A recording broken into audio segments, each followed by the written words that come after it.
নমস্কার বন্ধুরা, আবার চলে এসেছি একটা হেলদি টেস্টি রেসিপি নিয়ে। একদম হেলদি রেসিপি, যত ইচ্ছা খেতে পারো এবং টেস্টিও, আর একদম প্রোটিন সম্পূর্ণ।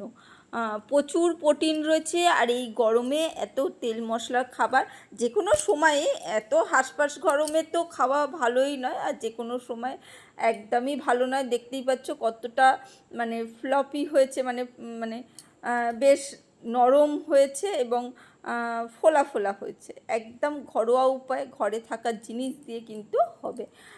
দেখো, আমি এখানে বাটি নিয়ে নিচ্ছি। এখানে নিয়ে নিয়েছি আমি হচ্ছে তরকার ডাল।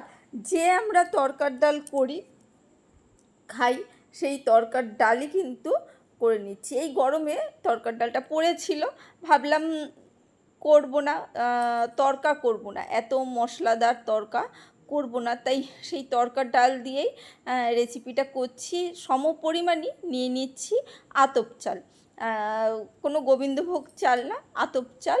আর তরকার ডাল যেটা আমরা রান্না করে খাই, সেই ডাল কিন্তু সবুজ ডাল দিয়ে দিয়েছি। একসাথে দুটো চাল আর ডাল সম পরিমাণ মিশিয়ে নিয়ে একটু ধুয়ে জল ফেলে দেবো অবশ্যই, ভালো করে রগড়ে 2 থেকে 3 বার জল ফেলে দিতে হবে হাত দিয়ে রগড়ে, কারণ ডালের মধ্যে এবং চালের মধ্যে আমরা জানি প্রচুর পরিমাণে ময়লা থাকে। সেই জন্যে সেই ময়লাটা দূর করার জন্য অবশ্যই খুব ভালো করে কিন্তু মানে ধুয়ে জল ফেলে ভিজিয়ে রাখতে হবে সারা রাত। সারা রাতের জন্যে কিন্তু আমি ভিজিয়ে রেখে দেবো। খুব হেলদি খাবার, যে কোনো বাচ্চারাও খাবে, বড়রা যারা হেলথ কনসিয়াস তারা তো খাবেই। সারা রাত্রির ভিজিয়ে রেখেছিলাম। দেখো, সকালবেলা উঠে জলটা অনেকটাই বেশি রয়েছে, তাই জলটা আমি একটু কমিয়ে ওপর থেকে ফেলে দেবো। ওই ফেনা ফেনা যে জলটা রয়েছে সেটা ওপর থেকে হালকা করে ফেলে দেবো।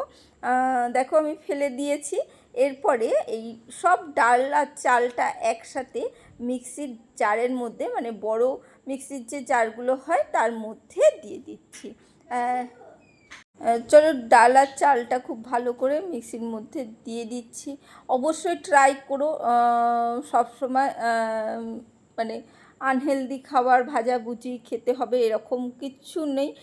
যদি খাওয়ার জিনিসগুলো একটু পদ্ধতি গুলো আলাদাভাবে ট্রাই করো, আস্তে আস্তে কিন্তু বাড়ির সবাই খাওয়ার পদ্ধতিটা কিন্তু আলাদা হয়ে যাবে। দেখো, ভালো করে মিক্স করে নিয়েছি, কিন্তু যে মিক্স করলে না ওপর থেকে দেখবে কিছু চাল ও ডাল ওপর থেকে, মানে মিক্সির জারের ওপরে উঠে যায়, যেগুলো ভালো করে পেস্ট হয় না, সেইগুলো আবারও ভেতরে ভালো করে দিয়ে দিলাম। দিয়ে আরেকবার চালাবো। আর এর মধ্যে সামান্য একটু লবণ দিয়ে দিচ্ছি, আন্দাজ করে যতটা লবণ লাগে সেই আন্দাজে আমি লবণটা দিয়ে দিচ্ছি। তাহলে কী হবে, একসাথে মিক্স হয়ে যাবে, মিশে যাবে, আর আলাদা করে লবণটা মেশাতে হবে না, তাই আমি এর মধ্যেই দিয়ে দিয়েছি। দেখো, ভালো করে পেস্ট হয়ে গেছে সুন্দরভাবে। আর এইভাবে দিয়ে দিচ্ছি, খুব কম পরিমাণ, একদম ডুবো ডুবো জল ছিল, সেই পরিমাণ কিন্তু আমি এখানে চাল আর ডালটা পেস্ট করে নিয়েছি। আশা করি তোমরা বুঝতেই পেরেছো। আর যদি মনে হয় তোমাদের পেস্টটা একটু পাতলা হয়ে গেছে, সামথিং হতেই পারে, জল বেশি আন্দাজ করে হয়তো দিতে পারোনি, তাহলে কিছুটা সুজি তোমরা মিক্স করে নিতে পারো। আর ঘন হলে কোনো অসুবিধা নেই, ঘন হলে সামান্য একটু জল মিশিয়ে একটু পাতলা করেই দিতে পারো। এইভাবে কিন্তু মিক্সারটা তোমরা রেডি করবে। অনেক সময় হয় না, সব সময় তো একইভাবে হয় না। চলো, হয়ে গেছে আমার এইটাকে আমি চাপা দিয়ে রেখে দেবো সাইডে। সাইডে রেখে দিয়েছি। এবারে অন্য কাজগুলো করব, কিছু কাজ রয়েছে সেইগুলোকে করব। এখানে দেখো, কিছু অল্প কিছু বিনস পড়েছিল ফ্রিজে, সেই বিনসগুলো আমি নিয়ে নিয়েছি। সেই বিনসগুলোকে কেটে নেবো। ফ্রিজে পড়ে থাকা সবজিগুলো কিছুটা আমি এখানে ইউজ করে নিচ্ছি। বাচ্চাদের এইভাবে দিলে কি হয়, বাচ্চারা কিন্তু বুঝতেও পারবে না। আর আমি সবসময় বলি, আমার বাড়িতে তো তোমরা জানোই, যারা পুরনো মানে ভিডিও দেখছো তারা তো জানো আমার বাড়িতে বাচ্চা রয়েছে। তারা কিন্তু প্রত্যেকটা খাবার কিন্তু আমি করি, আর প্রত্যেকটা খাবার খায়। এইগুলো একদিনে হয় না সব কিছুই। এইভাবে নানা রকম করতে করতে ওদের অভ্যাস হতে হতে অল্প খেতে খেতে কিন্তু ওদের অভ্যাসটা হয়ে গেছে। মানে আমার সাথে সাথে প্রথম দিকে দিতাম না, নিজেই করতাম, একটু বেশি করে রাখতাম এবং সামনে যখনই বসে খেতাম তখন তারা কী করতো, আমার কাছ থেকে 1 বাইট 2 বাইট মানে 1 কামড় 2 কামড় করে খেতে খেতে ওদেরও কিন্তু অভ্যাস হয়ে গেছে। সেই জন্য এখন আর আলাদা করে আমার নিজের জন্য করতে হয় না, সবার জন্যই করে ফেলি এবং খেয়ে ফেলে। আর এখানে বিনসগুলো কাটা হয়ে গেছে। এবারে ক্যাপসিকাম ছিল, ক্যাপসিকামগুলো আমি টুকরো করে নিচ্ছি। আর চপিং মেশিনে যেহেতু দেবো সেই জন্যে একটু বড় বড়ই কেটে নিচ্ছি।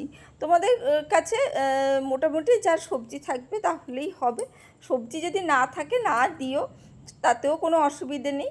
যদি এরকম অল্প অনেক সময় হয় না, মানে আনা হয়েছে সেই সবজিগুলো ইউজ হয়নি, পড়ে রয়েছে, এরকম ক্যাপসিকাম, বিনস, গাজর এগুলো তো থাকেই সব সময়, মানে বাচ্চাদের জন্য এটা ওটা করে দেওয়ার জন্যে আনা হয়, সবটা ইউজ হয়নি পড়ে রয়েছে, তখন এমনি তে দিলে ওরা খায় না, তখন কিন্তু এইভাবে মানে এই রেসিপি হেলদি রেসিপির মতন করে দিলে কিন্তু ওরা খেয়ে নেবে।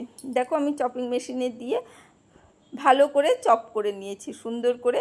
আর যদি তোমাদের চপিং মেশিন না থাকে অবশ্যই এমনি ভালো করে কুচিয়ে নেবে, তাহলেও হবে।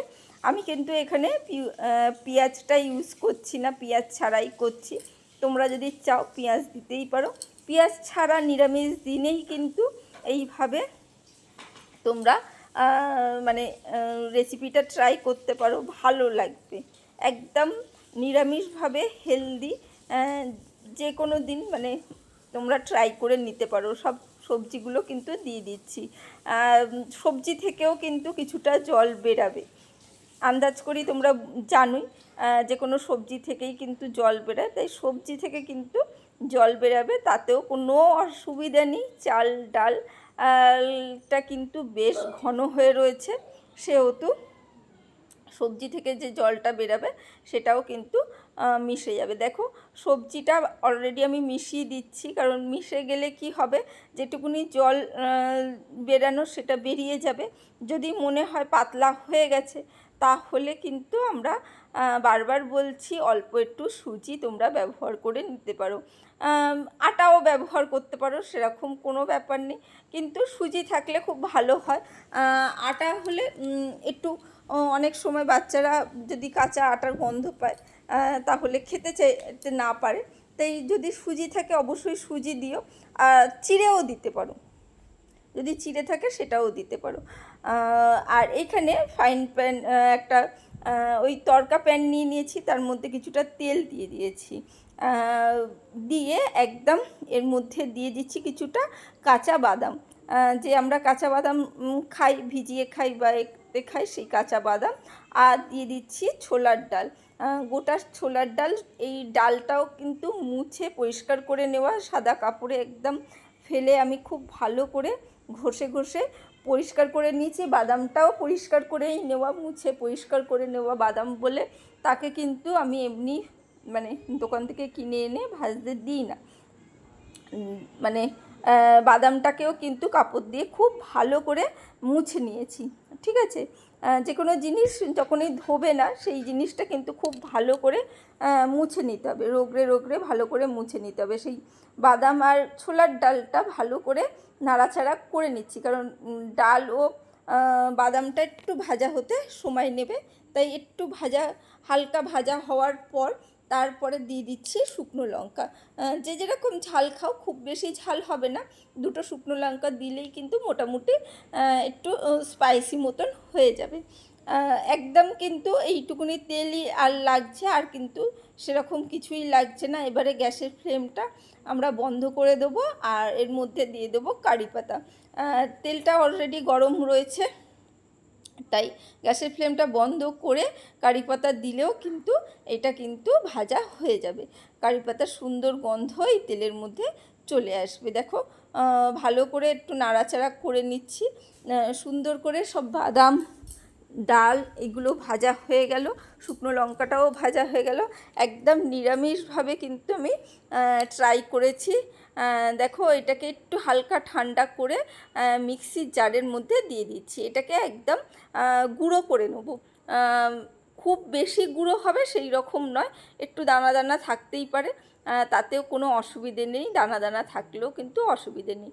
সেই পেস্টটা আমি দিয়ে দিচ্ছি ওই ব্যাটারটার মধ্যে, খুব সুন্দরভাবে ব্যাটারটার মধ্যে দিয়ে দিচ্ছি। একদম হেলদি আর একদম টেস্টি, তোমরা অবশ্যই ট্রাই করো, বাচ্চাদের খুব ভালো লাগবে, আমি গ্যারেন্টি দিয়ে বলছি।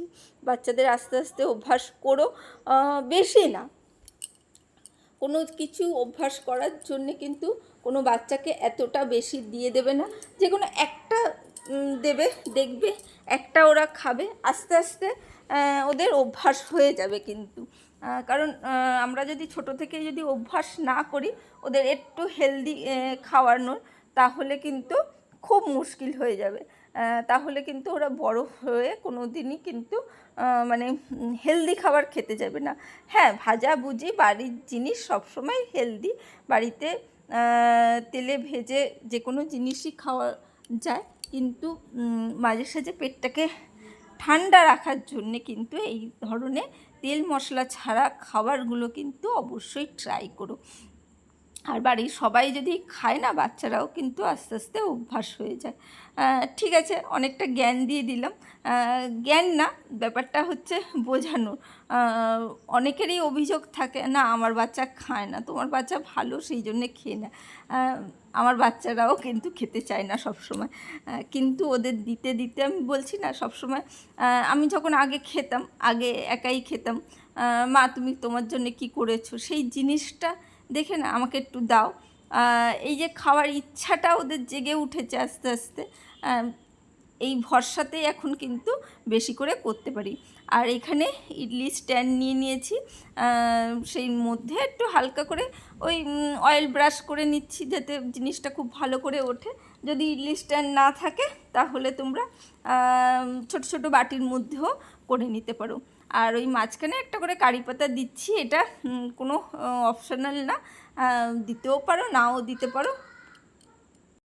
সামান্য একটু কাঁচা কারি পাতা একটু দিয়ে দিলে, যারা কারি পাতার গন্ধটা ভালোবাসে তাদের কিন্তু ভালো লাগবে। আর যারা ভালো, আমার মনে হয় না কারোর সেরকম ভালোবাসে না সেই রকম নয়। আর কারি পাতা কিন্তু খুব উপকারী, এমনিতেও একটু ভেজে দিয়েছি, কিন্তু কাঁচা কারি পাতা এটা তোমরা দিতেও পারো নাও দিতে পারো, ওপর থেকেও দিতে পারো। আমি তলায় জাস্ট একটু দিয়ে দিয়েছি, দিয়ে তার ওপর ব্যাটারগুলো দেবো। ব্যাটারগুলো একটু ফাঁকা রেখে জিনিসগুলো দিতে হবে, তাতে কি হবে, মানে জিনিসটা তো একটু ফুলে উঠবে, সেই জন্যে একটু ফাঁকা রেখে দিলে মানে জিনিসটা হতে সুবিধা হবে, সেই জন্যে হালকা করে ব্যাটারটা একটু ফাঁকা ফাঁকাও দেবে। দেখো আমি বেশি ভর্তি করে দিচ্ছি না, আর ঘনত্বটা আশা করি তোমরা বুঝতে পারছো দেখে। আর জিনিসটা কিন্তু আমি সবজি দিয়েছি সেইভাবেই, কিন্তু খুব বেশি জল বেরায়নি, কারণ আমার চাল ডাল যখন পেস্ট করেছি সেইভাবে খুব বেশি জল দিইনি। চাল ডালটা মোটামুটি ডুবে থাকবে সেই রকম পর্যায়ে তোমরা পেস্টটা করবে, তাহলে কিন্তু মানে জলটা আর লাগবে না, ঠিক আছে। যদি বেশি হয়ে যায়, বারবার বলছি, একটু সুজি বা চিড়ে পেস্ট করে এর মধ্যে দিতে পারো, মানে দিয়ে একটু ঘুরিয়ে নেবে, তাহলেই হয়ে যাবে, সুবিধা হবে। আর এখানে দেখো আমি জল বসিয়ে দিয়েছিলাম, জল ফুটে গেছে। এবারে গ্যাসের ফ্লেমটা লো করে এগুলো স্ট্যান্ডগুলো আমি বসিয়ে দেবো। তোমাদের যদি এই ইডলি স্ট্যান্ড না থাকে বা মোমো স্ট্যান্ড না থাকে, তোমরা কিন্তু ফুটোওয়ালা এই ফুটোওয়ালা বাটিগুলো বসিয়ে এখানে কিন্তু ছোট বাটিগুলো ওপর দিয়ে বসিয়ে দেবে, বা থালা দিয়ে যে কোনো ফুটোওয়ালা থালাগুলো রেখে তার উপরে বাটিগুলো দিয়ে একটু ভাপিয়ে নেবে, তাহলেই কিন্তু হয়ে যাবে।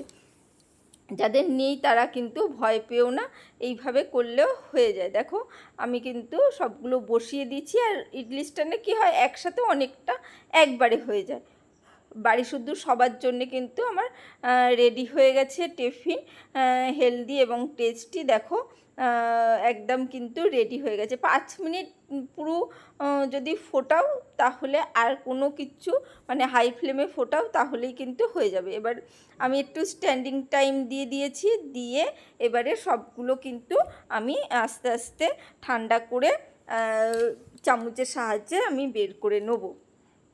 এই গরমে তোমরা কিন্তু অবশ্যই এই রোজ রোজ তেল মশলা খাবার না খেয়ে এইভাবে হেলদি টেস্টি রেসিপি ট্রাই করো, আর ভালো মানে হেলদি খাবার খেও। আর কেমন লাগলো সেটা অবশ্যই বলো, পাশে থেকো, সবসময় পাশে আছি। এই ধরনের রেসিপি পেতে অবশ্যই চ্যানেলটাকে সাবস্ক্রাইব করে রেখো। যারা সাবস্ক্রাইব করে রেখেছো তাদেরকে জানাই অসংখ্য ধন্যবাদ। আর নতুন কোনো বন্ধু এসে থাকলে অবশ্যই সাবস্ক্রাইব করে রেখো। আর পুরোটা দেখার পর যাদের ভালো লাগবে অবশ্যই লাইক কমেন্ট শেয়ার করো। দেখো আমার রেডি হয়ে গেছে, আগেই দেখিয়েছি কতটা টেস্টি হয়েছে। চলো আজকের জন্য টাটা, বাই বাই। আবার দেখা হবে অন্য কোনো দিন অন্য কোনো রেসিপিতে। ভালো থেকো, সুস্থ থেকো, ভালো ভালো খাবার খেও আর সঙ্গে থেকো। আর গরমে কিন্তু এই হেলদি রেসিপি অবশ্যই ট্রাই করো, হেলদি এবং প্রোটিনযুক্ত। কিন্তু যারা যেসব বাচ্চারা সাঁতার বা খেলাধুলোর সাথে যুক্ত আছে তারা কিন্তু অবশ্যই তাদের মাদের বলছি তারা কিন্তু ট্রাই করো। চলো আজকের জন্য টাটা, বাই বাই।